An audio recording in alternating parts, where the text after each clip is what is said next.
ಎಲ್ಲರಿಗೂ ನಮಸ್ಕಾರ. ರೂಪ ನಾಗರಾಜ್ ಯೂಟ್ಯೂಬ್ ಚಾನಲ್ಗೆ ತಮ್ಮೆಲ್ಲರಿಗೂ ಸ್ವಾಗತ. ಹೃದಯ ಸಾಮ್ರಾಟ್ ಎಪಿಸೋಡ್ 10. ಶಾಸ್ತ್ರಗಳೆಲ್ಲ ಆರಂಭವಾಗಿತ್ತು. ಕನ್ನಡಿಯಲ್ಲಿ ತನ್ನ ಬಿಂಬ ಕಂಡವಳಿಗೆ ತನ್ನಮ್ಮನ ನೆನಪಾಗಿ ಬಿಟ್ಟಿತ್ತು.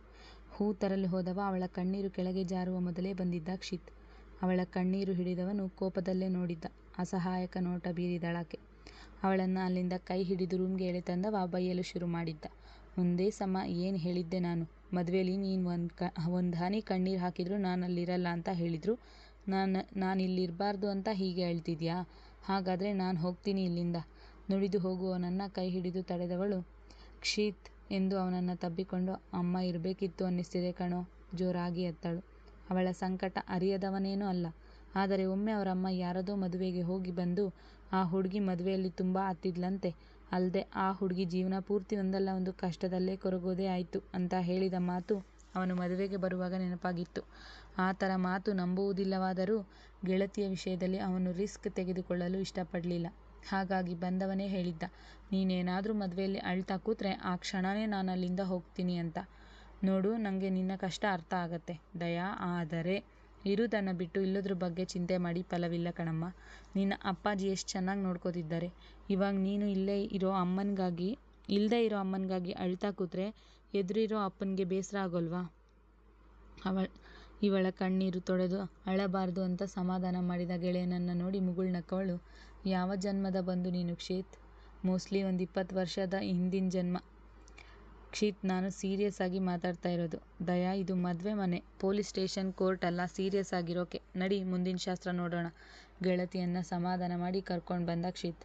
ಅವರಿಬ್ಬರು ನಗ್ತಾ ಬಂದಿದ್ದು ನೋಡಿದ ರಾಜಾರಾಮ್ ಅವ್ರಿಗೆ ನಿರಾಳವಾಯಿತು. ಕ್ಷಿತ್ ಅಮ್ಮನೆ ಬಂದ ಸಂಬಂಧಿಕರೊಡನೆ ಎಲ್ಲ ಶಾಸ್ತ್ರದಲ್ಲೂ ಮುಂದೆ ನಿಂತು ಮಾಡಿಸುತ್ತಿದ್ರು. ಅದೊಂದು ಮಾಯಾ ಲೋಕ. ನೋಡಲು ಅದು ಮತ್ತಲ್ಲಿ ಕುಣಿಯುವ ಪಬ್. ಆದರೂ ಅಲ್ಲಿ ನಡೆಯುತ್ತಿದ್ದದ್ದು ದೊಡ್ಡ ದೊಡ್ಡ ಡೀಲಿಂಗ್ಸ್ಗಳು. ಚಿಕ್ಕ ಪುಟ್ಟ ಪುಡಿ ರೌಡಿಗಳು ದಂಧೆಗಳಿಗೆ ಅದೇ ಅಡ್ಡವೆಂದರೆ ತಪ್ಪಿಲ್ಲ. ಇಲ್ಲಿ ಅತಿ ಹೆಚ್ಚು ಮರ್ಡರ್ ಡೀಲಿಂಗ್ಸ್ ನಡೆಯುವುದಾದ್ದರಿಂದ ಇಲ್ಲಿ ರೌಡಿಗಳ ದಂಡೇ ಇತ್ತು ಅನ್ನುವುದಕ್ಕಿಂತ ಅಲ್ಲೇ ಅವರ ವಾಸವೆಂದರೆ ತಪ್ಪಿಲ್ಲ. ಕಾಲ್ಮೇಲೆ ಕಾಲ್ ಹಾಕಿದವ ಸಿಗರೇಟ್ ತುಟಿಗಿಟ್ಟು ಎದುರಿರುವವರನ್ನೇ ಮಂದಹಾಸ ಬೀರಿ ನೋಡುತ್ತಿದ್ದ.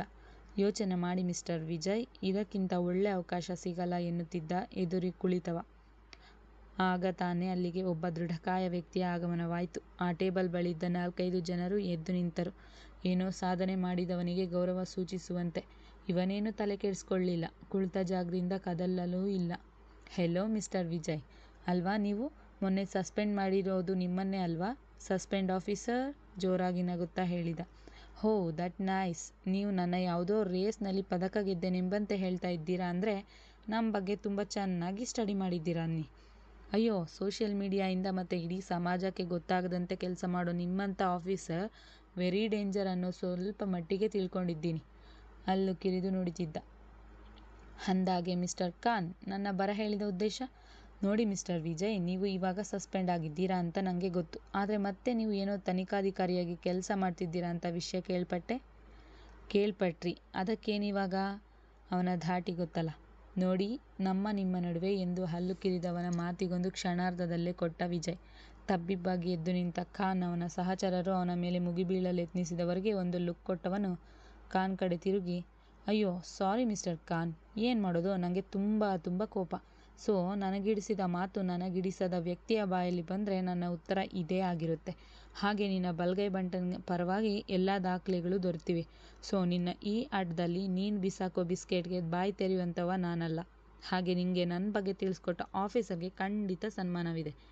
ಹಾಗೆ ನೀನು ನಿನ್ನ ಚೇಲಾಗಳಿಗೆ ನನ್ನ ಫಾಲೋ ಮಾಡೋ ಅವಶ್ಯಕತೆ ಇಲ್ಲ ಅಂತ ಹೇಳು. ಅವ ಹಾಗೆ ಹೇಳಿ ಹೋಗುವವನನ್ನು ತಡೆದಳು ಖಾನ್ ಕಡೆ ಸುಂದರಿ. ಹೇಯ್ ಹ್ಯಾಂಡ್ಸಮ್, ಬಂದು ಅವನ ಕೆನ್ನೆ ಸವರಿದವಳಿಗೆ ಚಟೀರೆಂದು ಬಾರಿಸಿದ್ದ. ಅವಳಿದ್ದ ವೇಷ ನೋಡಿದವನಿಗೆ ನಖಶಿಖಾಂತ ಉರಿದು ಹೋಗಿತ್ತು. ನಿಮ್ಮಂಥ ಹೆಣ್ಮಕ್ಳಿಂದ ಅಲ್ಲಿ ಅನ್ಯಾಯ ಆಗ್ತಿರೋದು ನ್ಯಾಯವಂತ ಹೆಣ್ಮಕ್ಳಿಗೆ. ಮೊದಲು ಮೈತುಂಬ ಬಟ್ಟೆ ಹಾಕೋದನ್ನು ಕಲಿ. ಹೀಗೆ ಪೋಸ್ ಕೊಡೋದು ಆಮೇಲೆ ನನ್ನ ಇವ ನೋಡಿದ ಅವ ನೋಡಿದ ಅಂತ ಕಂಪ್ಲೇಂಟ್ ಮಾಡೋದು. ನೀವು ಹೀಗೆ ಮನ ಮುಚ್ಚದ ಬಟ್ಟೆ ಹಾಕಲಿಲ್ಲ ಅಂದರೆ ಕೆಟ್ಟ ಕಣ್ಣೆ ಬೀಳೋದು ಬರೀ ಗಂಡು ಮಕ್ಕಳ ತಪ್ಪಲ್ಲ, ನಿಮ್ಮಂಥವರ ತಪ್ಪು ಹೆಚ್ಚೇ ಇರುತ್ತೆ. ಸೈಡ್ಗೆ ತಳ್ಳಿದವನು ತಿರುಗಿ ನೋಡದೆ ಹೊರಟ. ಅಲ್ಲಿಂದ ನಡೆದವನು ಹೊಕ್ಕಿದ್ದು ಮೊನ್ನೆ ಸೂಸೈಡ್ ಮಾಡ್ಕೊಂಡು ಸತ್ತ ಶರತ್ ಮನೆಗೆ. ಇದ್ದೊಬ್ಬ ಮಗನನ್ನು ಕಳೆದುಕೊಂಡ ದಂಪತಿಗಳ ನೋವು ನೋಡುವವರ ಮನ ಕರಗುವಂತಿತ್ತು. ನೋಡಿ, ನಾನು ಈ ಟೈಮ್ನಲ್ಲಿ ಇಂಥ ಪ್ರಶ್ನೆ ಕೇಳಬಾರ್ದು, ಆದರೂ ವಿಚಾರಣೆ ಮಾಡಲೇಬೇಕು. ಹೇಳಿ ನಿಮ್ಮ ಮಗನ ಬಗ್ಗೆ. ಜೊತೆಗೆ ಬಂದಿದ್ದ ಇನ್ಸ್ಪೆಕ್ಟರ್ ಕೇಳಿದರು. ಇವರಿಗೆ ಅವರ ಅಭಿಪ್ರಾಯ ಬೇಕಿತ್ತು. ಸರ್, ನಮ್ಮ ಮಗ ತುಂಬ ಒಳ್ಳೆಯವನು ಸರ್. ಯಾವುದೇ ಕೆಟ್ಟ ಚಟಗಳಿರಲಿಲ್ಲ. ಅವನಿಗೆ 4 ಜನ ಫ್ರೆಂಡ್ಸ್ ಅಂತೇಳಿ ಅವರ ಲಿಸ್ಟ್ ಹೇಳಿ ಫೋಟೋ ಅವನ ಮುಂದಿಡಿದ್ರು. ಶಾಲಿನಿ, ನೀರಜ್ ಮತ್ತೆ ನಿಮ್ಮ ಮಗನ ಸ್ನೇಹ ಎಷ್ಟು ವರ್ಷದಿಂದ? ಅವರು ಕಾಲೇಜ್ಗೆ ಸೇರಿದಾಗಿಂದ ಸುಮಾರು 12 ವರ್ಷದಿಂದ. ಇತ್ತೀಚೆಗೆ ನಿಮ್ಮ ಮಗನಲ್ಲಿ ಏನಾದರೂ ಬದಲಾವಣೆ? ಪಕ್ಕದಲ್ಲೇ ಇದ್ದ ಇನ್ಸ್ಪೆಕ್ಟರ್ ಕೇಳಿದ್ರು. ಹೌದು ಸರ್, ಒಂದು ವಾರದಿಂದ ಏನೋ ಟೆನ್ಷನ್ನಲ್ಲಿ ಓಡಾಡ್ತಾ ಇದ್ದ. ಹಾಗೆ ಕಂಪ್ನಿ ಕಡೆ ಕೂಡ ಹೋಗಿಲ್ಲ. ಫ್ರೆಂಡ್ಸ್ನ ಕೂಡ ಮೀಟ್ ಮಾಡಿಲ್ಲ. ಒಂದು ವಾರದಿಂದ ಮನೆಯಲ್ಲೇ ಇದ್ದವನ ತಾಯಿ ಉತ್ತರಿಸಿದರು. ಅವನ ರೂಮ್ ತೋರಿಸಿ ಮತ್ತೆ ಕೇಳಿದ್ದರು ಇನ್ಸ್ಪೆಕ್ಟರ್. ಬನ್ನಿ ಅಂತೇಳಿ ಶರತ್ ತಂದೆ ಅವರನ್ನು ಅವನ ರೂಮ್ಗೆ ಕರ್ಕೊಂಡು ಹೋದರು. ಸಾಮ್ರಾಟ್ ಸುಮ್ಮನೆ ಅತ್ತಿತ್ತ ನೋಡ್ತಿದ್ದ. ಅಂದರೆ ನನಗೂ ಇದಕ್ಕೂ ಸಂಬಂಧವಿಲ್ಲ ಅನ್ನುವಂತೆ. ಇನ್ಸ್ಪೆಕ್ಟರ್ ಪಕ್ಕದಲ್ಲಿ ಹೋಗುತ್ತಿದ್ದ ಪಿಸಿ, ಇವ್ರು ಯಾವ ಸೀಮೆ CBI ಆಫೀಸರ್ ಸರ್? ವಿಚಾರಣೆ ಬಿಟ್ಟು ಕೂತ್ಕೊಂಡು ರೆಸ್ಟ್ ಮಾಡ್ತಿದ್ದಾರೆ. ಸುಮ್ಮನೆ ಬನ್ರಿ, ಅವರೊಂಥರ ವಿಚಿತ್ರ ಅಂತೆ. ನನಗೂ ಗೊತ್ತಿಲ್ಲ. ನಮ್ಮ ಕರ್ತವ್ಯ ನಾವು ಮಾಡೋಣ. ರೂಮ್ ತುಂಬ ಶರತ್ ತಂದೆನ ಆಚೆ ಕಳಿಸಿ ಪರಿಶೀಲನೆ ನಡೆಸಿದ್ರು.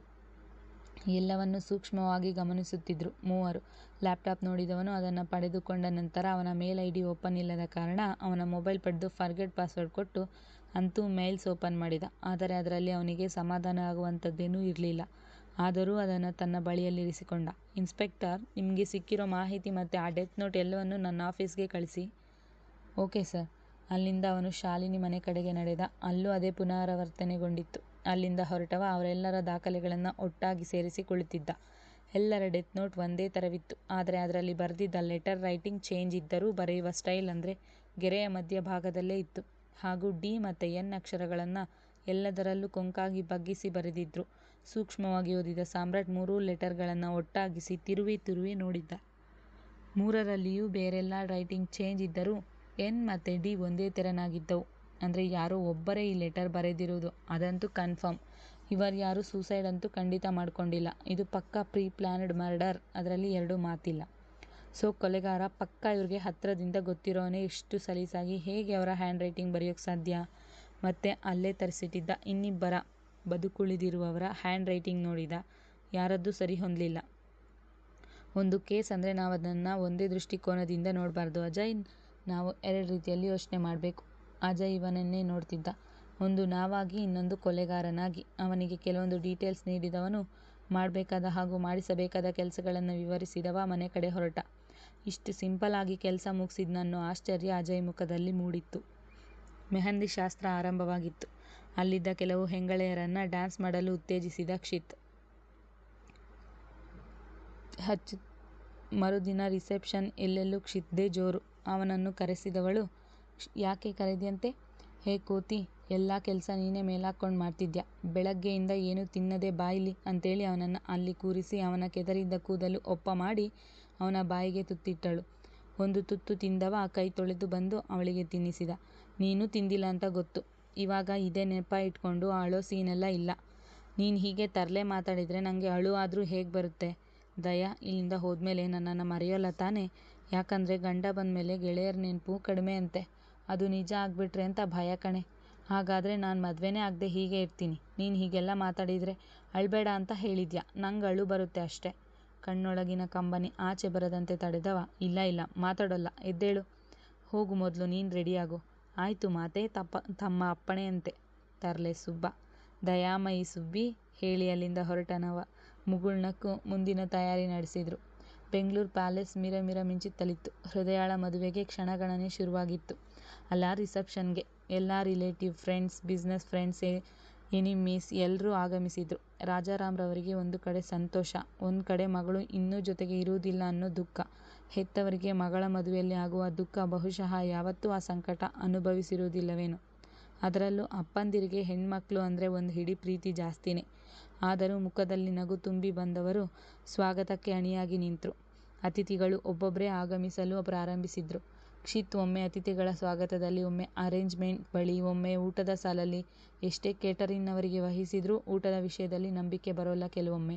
ಅದರಲ್ಲೂ ವೆಜ್, ನಾನ್ ವೆಜ್ ಎರಡೂ ಇದ್ದು ಪ್ರತಿಯೊಂದು ವ್ಯವಸ್ಥಿತವಾಗಿದೆಯೇ ಎಂದು ಖುದ್ದು ಅವನೇ ಹೋಗಿ ವಿಚಾರಿಸ್ತಿದ್ದ. ಅವನು ಗೆಳೆಯ ಮಾತ್ರವಲ್ಲ, ಎಲ್ಲವೂ ಆಗಿದ್ದ.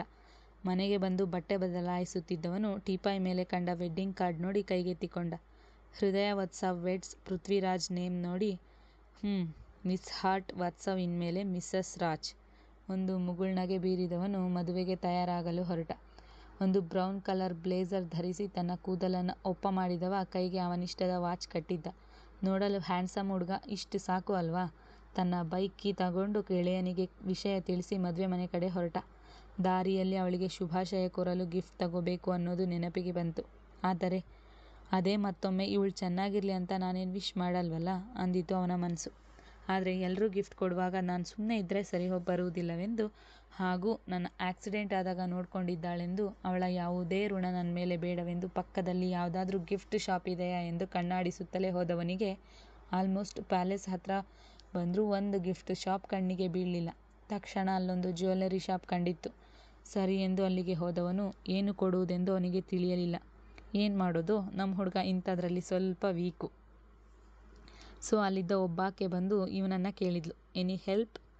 ಎಸ್, ಆ್ಯಕ್ಚುಲಿ ಇವತ್ತು ಹಾರ್ಟ್ ಮ್ಯಾರೇಜ್. ಸಾರಿ, ನನ್ನ ಕೊಲೀಗ್ ಮದುವೆ. ಏನು ಗಿಫ್ಟ್ ಕೊಡೋದು ಗೊತ್ತಾಗ್ತಾ ಇಲ್ಲ. ಸರ್, ಕೊಲೀಗ್ ಅಲ್ವಾ, ರಿಂಗ್ ಕೊಡಿ.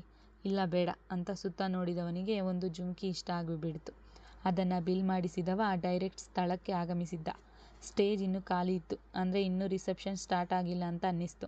ಇವನು ಬಂದದ್ದು ಕ್ಷಿತ್ ನೋಡಿದ. ರಾಜಾರಾಮ್ ಜೊತೆಯಲ್ಲೇ ನಿಂತಿದ್ದ ಅವನು ಇವನನ್ನು ನೋಡಿ ಕೈ ಬೀಸಿದ. ಹಾಯ್ ಸಾಮ್ರಾಟ್. ಹೆಲೋ ಕ್ಷಿತ್ ಎಂದು ಮುಗುಳ್ನಕ್ಕ. ಅಂಕಲ್, ಇವನು ಸಾಮ್ರಾಟ್ ಅಂತ, ನಮ್ಮ ದಯಾ ಜೊತೆಗೆ ಕೆಲಸ ಮಾಡ್ತಿದ್ದ. ಹೋ, ತುಂಬ ಸಂತೋಷ ಬಂದದ್ದು. ಕ್ಷಿತ್ ವಿಚಾರಿಸ್ಕೊ ಅಂತ ಅವನ ಜೊತೆಗೆ ಕಳಿಸಿದ್ರು. ಆಫೀಸ್ನಿಂದಲೂ ಇನ್ನೂ ಯಾರೂ ಬಾರದ ಕಾರಣ ಹಾಗೂ ಅವನಿಗೆ ಬೋರ್ ಆಗಬಾರದೆಂದು ಕ್ಷಿತ್ ಅವನ ಜೊತೆಗೆ ಇದ್ದವನು, ಬನ್ನಿ ದಯಾ ರೆಡಿಯಾಗಿದ್ದಾಳೆ ಅನ್ಸತ್ತೆ, ಮಾತನಾಡಿಸಿ ಬರೋಣ. ಹೇ, ಇಟ್ಸ್ ಓಕೆ ಅಂದವನು ತಕ್ಷಣ ಕೈನಲ್ಲಿನ ಗಿಫ್ಟ್ ನೆನಪಾಗಿ ಅಲ್ಲೇ ಕೊಟ್ಬಿಡೋಣ ಅಂತ, ಸರಿ ನಡೆಯಿರಿ ಎದ್ದು ಅವನ ಜೊತೆಗೆ ಹೆಜ್ಜೆ ಹಾಕಿದ. ಸಾಮ್ರಾಟ್, ನೀವು ಕೂಡ ನಮ್ಮ ದಯಾ ಥರ ತುಂಬ ಸೈಲೆಂಟ್ ಅನ್ಸುತ್ತೆ. ನಮ್ಮ ದಯಾ ಅಂತೂ ಮಾತಾಡಿದರೆ ಮುತ್ತು ಬಿದ್ದೋಗತ್ತೆ ಅನ್ನೋ ಹುಡುಗಿ. ತುಂಬ ಸೈಲೆಂಟ್. ಇನ್ಮೇಲೆ ನಮ್ಮೆಲ್ಲರಿಂದ ದೂರ ಹೋಗ್ತಾಳೆ. ಅರೆ, ಇದೇ ಊರು, ಮತ್ತೆ ಯಾಕೆ ಚಿಂತೆ? ಅದು ಅವಳು ಸ್ವಲ್ಪ ಜಾಸ್ತಿನೇ ಇನ್ನೋಸೆಂಟ್ ನೋಡಿ, ನನಗೆ ಅದೇ ಚಿಂತೆ. ಅವಳು ಬೆಳಗಿರೋದೆಲ್ಲ ಹಾಲು ಅಂತ ನಂಬೋ ಹುಡುಗಿ. ಅವಳಿಗೆ ಸುಣ್ಣ ಮತ್ತು ಹಾಲಿನ ಬಣ್ಣಕ್ಕೂ ವ್ಯತ್ಯಾಸ ಗೊತ್ತಿಲ್ಲ. ಚಿಂತಿಸಬೇಡಿ ಅಂತೇಳಿ ಅವನ ಹೆಗಲಿಗೆ ಕೈ ಹಾಕಿದ. ಅಷ್ಟರಲ್ಲೇ ದಯಾಳ ರೂಮ್ ತಲುಪಿದ್ದರಿಬ್ಬರು. ಇವನನ್ನು ನೋಡಿದವಳು, ಹಾಯ್ ಮಿಸ್ಟರ್ ಸಾಮ್ರಾಟ್ ಅದೇ ಮಂದಹಾಸ ತುಂಬಿ ಕೇಳಿದ್ಲು. ಹೆಲೋ ಮಿಸ್ ಹಾರ್ಟ್, ಕಂಗ್ರಾಟ್ಸ್ ಅಂತೇಳಿ ಅವಳಿಗೆ ತಂದ ಗಿಫ್ಟ್ ನೀಡಿದ. ಅರೆ, ಇದೆಲ್ಲ ಯಾಕೆ ತರೋದಿಕ್ಕೆ ಹೋದ್ರಿ? ನಾನು ನೀವು ಬರೋಲ್ವೇನೋ ಅಂದ್ಕೊಂಡೆ.